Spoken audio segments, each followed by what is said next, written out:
So the next part is actually what talking about the ongoing under 20 ongoing ongoing WAFCON in Morocco. I was in Morocco last time around, but unfortunately, I didn't watch the team play against. I watched them on TV. I didn't watch the team. I wasn't live at the stadium because I went to I arrived in Marrakech, Haram Marrakech, went to Agadir. From Marrakech to Agadir is like 3 to 4 hours. Went to go back to Casablanca, it's like 7 hours.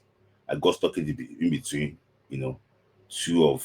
It's just as if you are in the middle now. You go left, then from left you want to go right.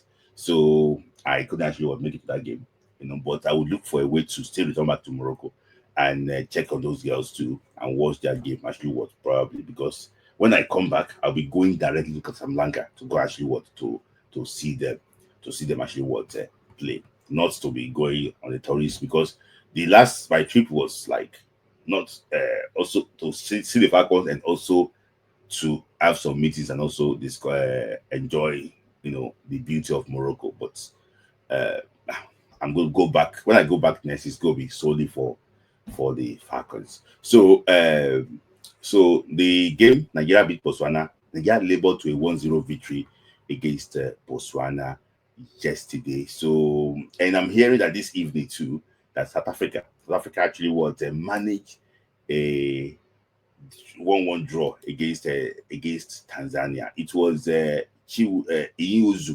Eizu, sorry, that actually was scored the goal towards the end of the game to end Nigeria. I would say a deserved victory. I would say a deserved victory. So that is that.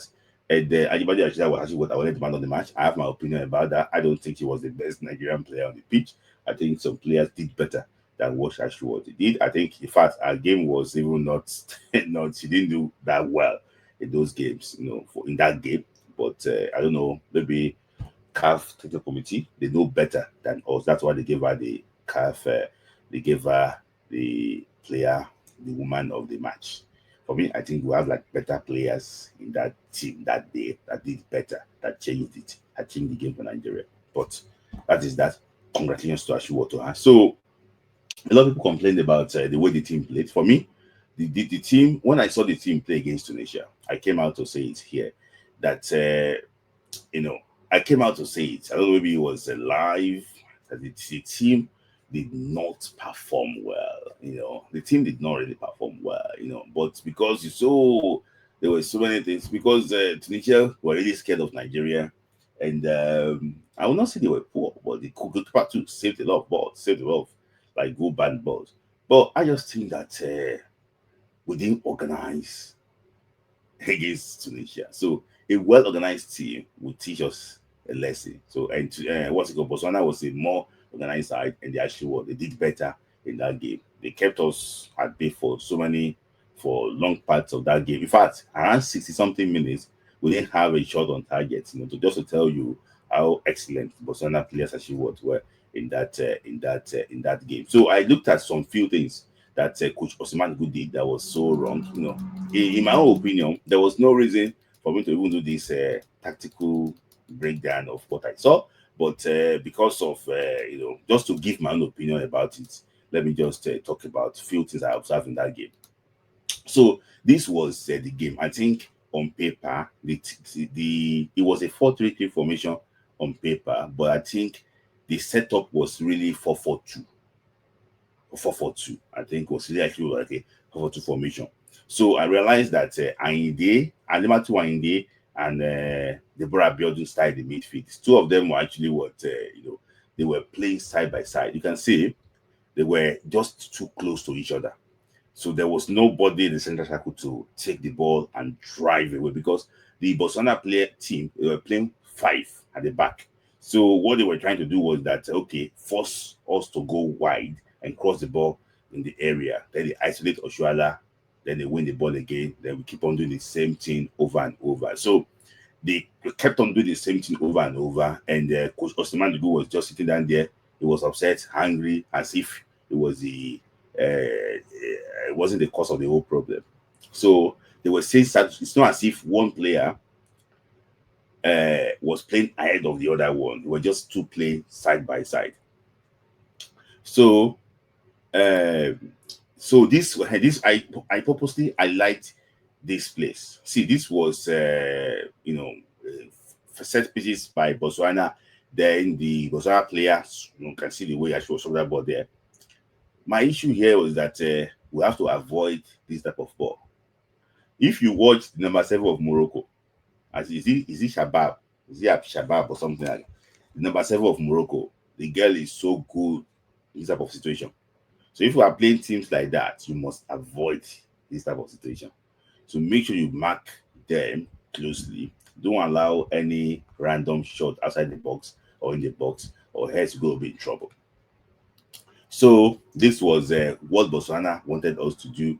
That was I think that was Deborah Abiodun trying to cross the ball. Oshala was there with about 3 markers, around her. There's no way she could win that ball, ahead of those 3 players. This is what they wanted us to do, and we kept on doing the same thing. We played with their hands. So, and also too, you can see why I like that space there. When if the ball comes in, the 4 players goes to the box. The gap between Alimatu Winde, Deborah Abiodun, and the forward line, there's a wide gap between them. There's no follow-up player there. So that was why most of the cutbacks and loose balls were not actually what take advantage of it. So the same thing again here. They were side by side. That guy, the guy is circled in red there. There was nobody. She wasn't marking anybody. So because she wasn't marking anybody, we're just playing side to side and trying to create from the wings. You can see that's why I said that this guy is very intelligent. If you remember Nigeria against England, she had this opportunity before when they cut back. That was Ashley Plunter. She attacked the ball, but I think there was a foul. But the referee did not actually blew that for the penalty there. So that was Ashley Plunter attacking the cutback. She likes to attack balls like this. If you watch the game against England, the World Cup, in the second round, the one game at the World Cup, she had opportunities like this too, like attacking the balls in those edge of area. She's a modern day left back. I also expect Bruno Yemechi to be doing something like this, if needs be, just to very intelligent to try and attack balls like that, very intelligent player. She did the same thing because the midfielders were not attacking those balls, so she tried to do it by herself. So you can also see another one again, that cross again. There was nobody she could. So we had players in the box, but no one could there was no follow up.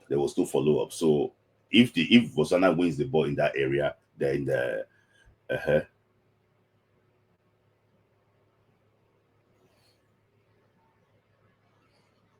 so that's it. So this was so I told you this was so now the coach now realized that okay, there should be he wanted to solve the midfield problem. He brought Jennifer Ichegine to that game. The game changed. That was the first opportunity. So Ichegine, very crafty player, he started driving, moving in the art of the Botswana team, driving the ball, moving forward, and he changed the game. And you can see this was what happened in the 88th minute. Can you see? This is what let Nigerians go. So now we add more players now in the midfield. So we're able to play them in that midfield. And when we play that midfield, so it was so easy for us to isolate their 5 at the back. You can see we had 2 players. That was 2B3 in the midfield. We were able to isolate their 5 players at the back. That was what Justin should have done, says. But now we're able to isolate them. They pass the ball to Esther Okoroko, and they say the rest is now what? It's now history. So that was just the mistake. I think he got it wrong, but I just think that the players are good enough to win this tournament. But for me, I'm still not impressed with the way they played in that first half, especially in the first 60 minutes of the game. I wasn't actually really impressed. But kudos to the girls. We won the game by 1 goal to nil, and they will be playing the quarterfinals. So we wish them the very best of luck. Ghana did not win the game against Mali today. Ghana drew their game against Mali, against the Eagles of Mali. and they will face Tanzania in the last game. So they will need a win against Tanzania and pray they qualify. So that is that on the WAFCON. I just hope that the coach can. There is a informal Numono in this team that can really help very well. You need someone who can hold the ball very well, shield the ball very well, bully these opponents. You need Ifoma. You have Ifoma Numono. You have Choma. Is it Choma or Kafo? Is it Kafo? You know, you have a player that can be the joker. So don't be too rigid. Don't be, just plan, be tactically, dynamic. Plan your game based on your opponents. So I wish the team the very best of luck. That is that on the Super Falcons. So let me know your thoughts too when you join in the Super Falcons. Thank you.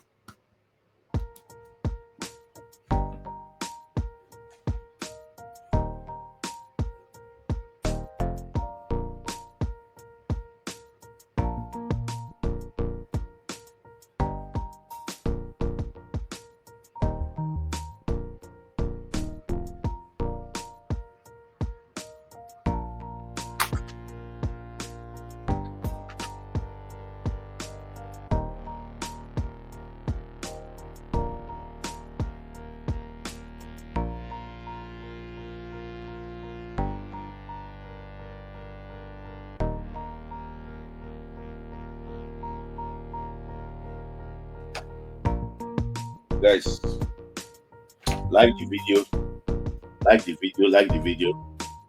If you have not liked the video, like the video, share the video, guys. And so how many likes do I have now? We have 22 likes. We have 22 likes, guys. Over 90 people watching, and we have 22 likes, guys.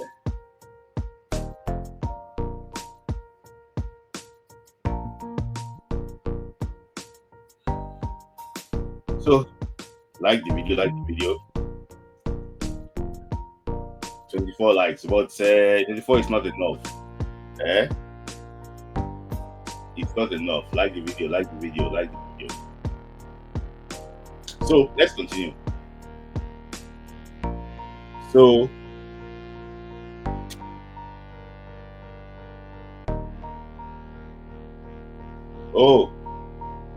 yeah.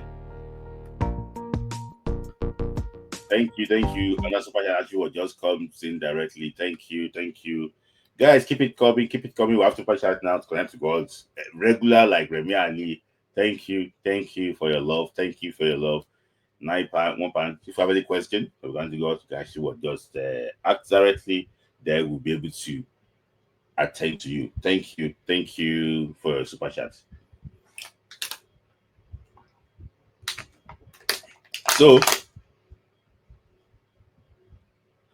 So now let's just move on to. I've spent like 40 minutes now. Let's move on to like a transfer story, transfer news. Me, I've said it here that I don't want to discuss rumor. I want the transfer to be like, I want the transfer to be, like, I don't want to say they plan to bid for this thing. I don't want to hear that. Okay, they sent in the bid. The bid was rejected. That's what I want to hear. Or they accept the bid. I don't want to hear all these agent transfer news and everything. I'm tired of hearing all those agent inspired transfer news. I don't want to hear that again. So I'll be focusing on the genuine transfer. Thank you, Chats, for a super chat. Let me just take Chat's comments quickly because the reason why I'm taking his comments is because he sent in a super chat. So it means, did you check Mohammed this complex? I'm planning to go back in like probably a week. I'm going to actually check that. I plan to go there and also go